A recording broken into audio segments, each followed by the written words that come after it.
Welcome back to Bachelor Tea Party. I'm Zuri Hall, and today we are joined by Ashley and Jared. Hello, hello. Let's go ahead and dive right in.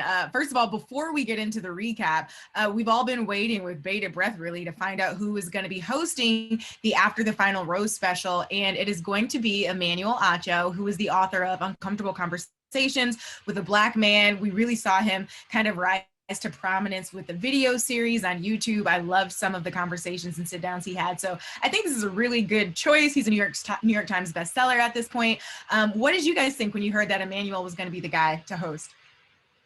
I thought that he just I was just kind of looked at his Instagram and we started watching clips, the McConaughey, the woman with Chelsea Handler, we started watching those interviews and we just think that he has the sweetest, warmest demeanor. He seems like the perfect person to carry this conversation. I agree. I think he's the perfect choice. The first time I heard of him was actually when Rachel Lindsay said, I think a perfect choice would be Emmanuel Acho.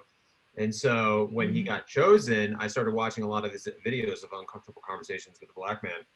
The McConaughey one is great. He also sits down and talks with, I think, 6 or 7 police officers to talk about everything that's happening with Black Lives Matter in the world. I think he seems like he seems like a great guy. And what makes me happy is I was nervous that the person that was going to get chosen to do this was going to be not happy about it because they're stepping into obviously a very uncomfortable heavy lifting, and all eyes are on them, so it's a high pressure role. All eyes are on them. They're replacing Chris Harrison for the After Final Rose. We know that they're going to be talking about race, and so for any person of color, any Black person to step into that role and be okay, these are some big shoes to fill. Yeah. I was nervous that they were going to do it with hesitation, but he seems so excited for the opportunity, and I'm just happy that Bachelor Nation.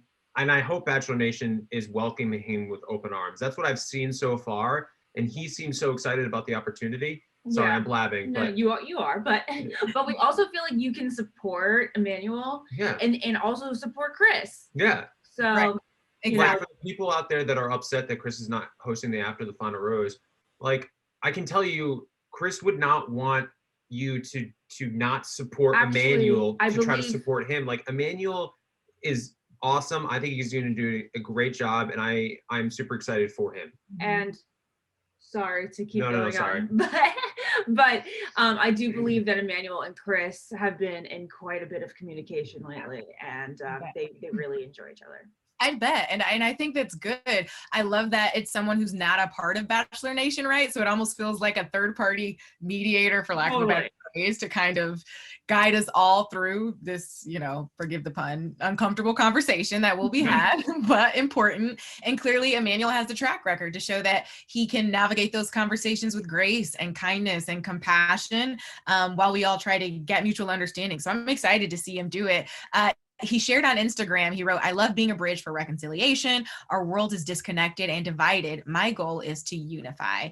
Do you think that's what Bachelor Nation needs right now? Definitely. 100%, especially with everything that's come out with the bullying against Rachel, the Taylor Nolan tweets coming out. There's so much polarization out there and there's so much hate that, it's time.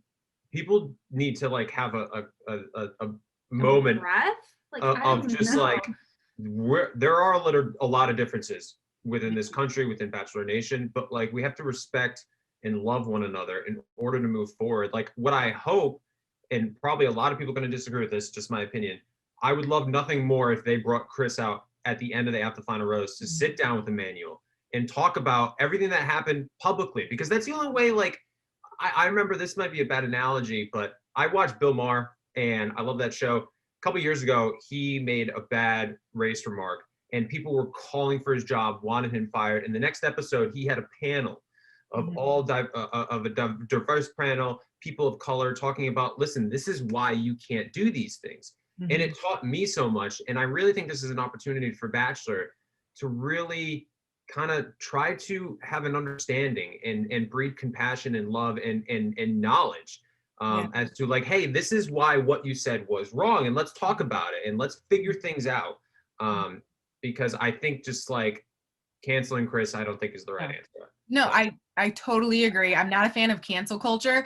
I am a fan of showing up and showing that you've done the work and being like, hey, this is what I'm learning. Or if I'm still getting it wrong, tell me. But I actually love that idea of Chris coming in at the end and them having that uncomfortable conversation, because that's the point. People want to know that Chris understands what was wrong about his words, that he's growing or evolving as a person. And I think seeing that play out in real time at the end as a button is also a good way for everyone to kind of, I hesitate to say judge, but to kind of see that the work that Chris says he's doing. So I think it's a really good opportunity across the board, and a way to kind of re-invite him into the fold in a way that feels organic. So now I'm just thinking from a production standpoint, honestly. Oh, Totally. Because it may not feel organic if they don't do it. And he just like pops up again on a new episode that has nothing to do with kind of all of it. Yeah, I completely agree. And like, I'm not trying to say like, oh, everybody has to apologize, has to accept Chris's apology by him coming out there. Like, right? You don't. You don't. Like, it's up to each individual person, especially for the people that were affected by that interview. What I'm just saying is at least give him the opportunity. And like, if you watch it and you're like, nope, then that's okay. That's your individual right. But I would love to see it and see what happens. Yeah. Emmanuel recently revealed that he's turned down an offer to be on The Bachelorette 2 times, and also says he doesn't think that he would ever want to be the Bachelor. But do you think, I don't know, he'd be a good fit if not to be the Bachelor? No. Guys, did you read the quotes? Like, they were the cutest quotes I've ever seen in my life. Okay, 1 second. I'm going to pull them up. You guys press pause. I love Emmanuel, and that's why I do not want him to be the Bachelor. You're like, run, save yourself.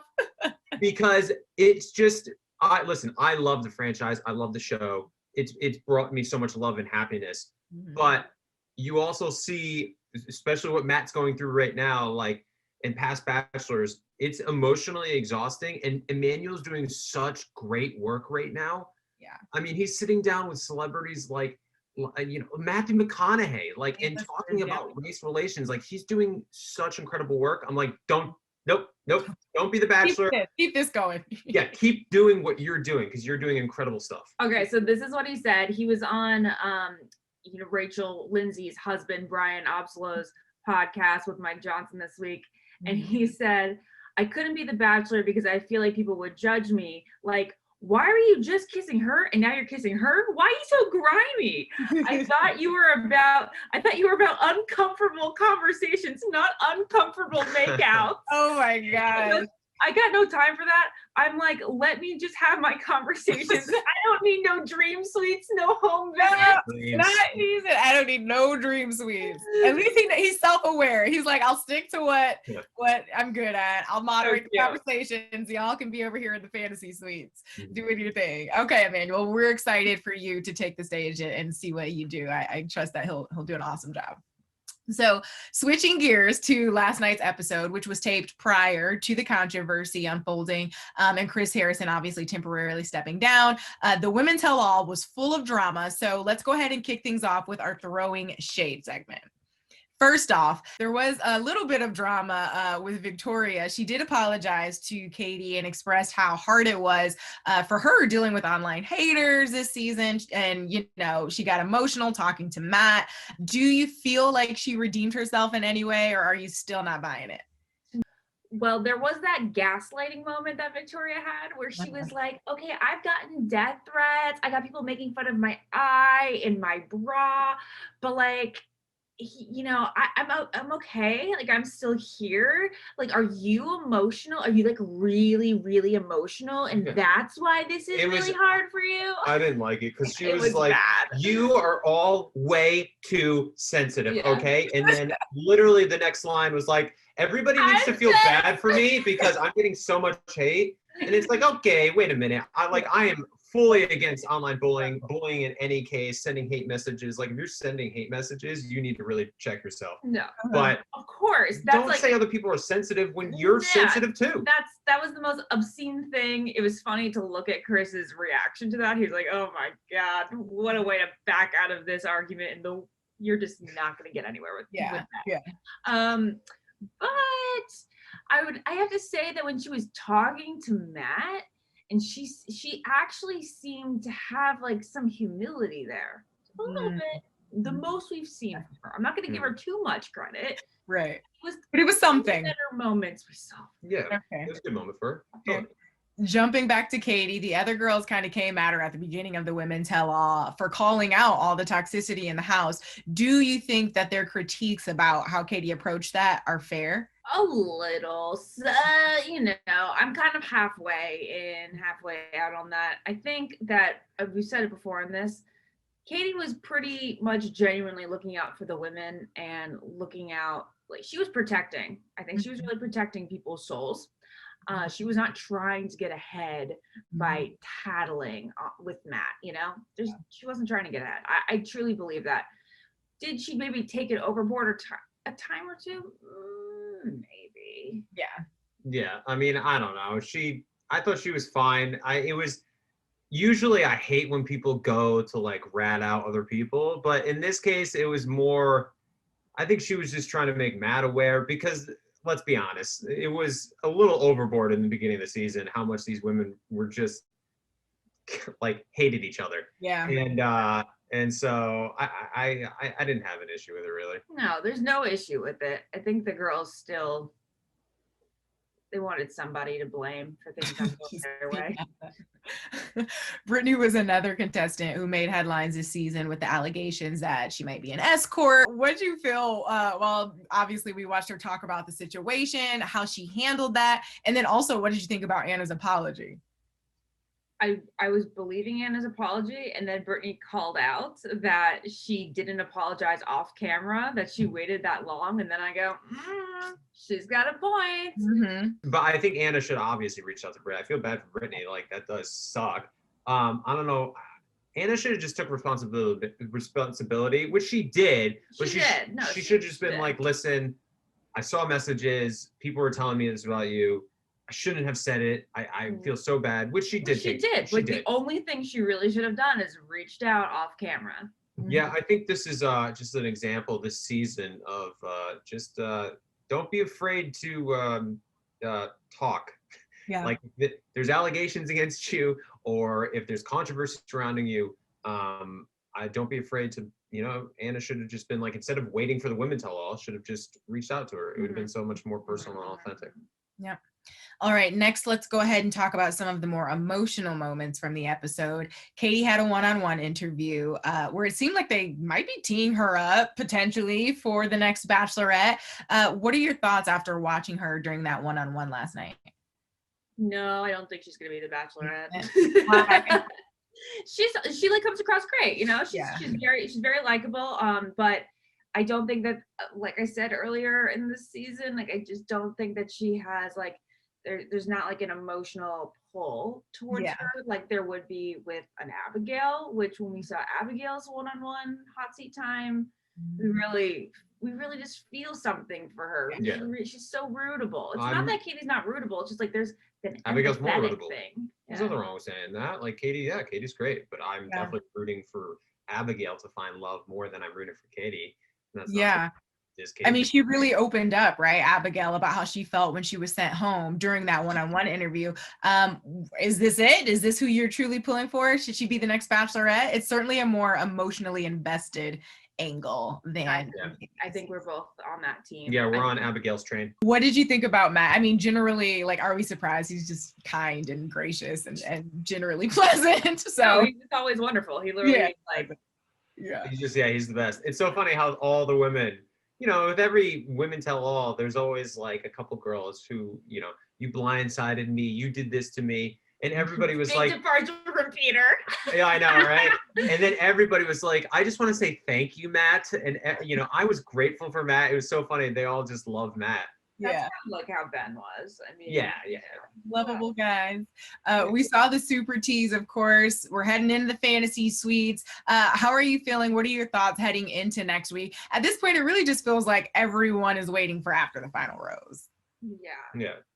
I mean, we're all just saying, like, at this point, we're all saying if Matt picks Rachel, and if he picks Rachel, like, to see the after final rose with Emmanuel and just see if they're together, they're not together. What type of conversations have they been having behind closed doors? When did Matt know all about this stuff? I think we're all waiting for that. I am a little excited to see his dad make an appearance because he doesn't have like a very close relationship to his dad, so it's kind of interesting that he comes. Yeah, and it looks like it gets kind of spicy. Well, it said that he was estranged from his dad. Oh, really? It said that in the. Estranged. Really?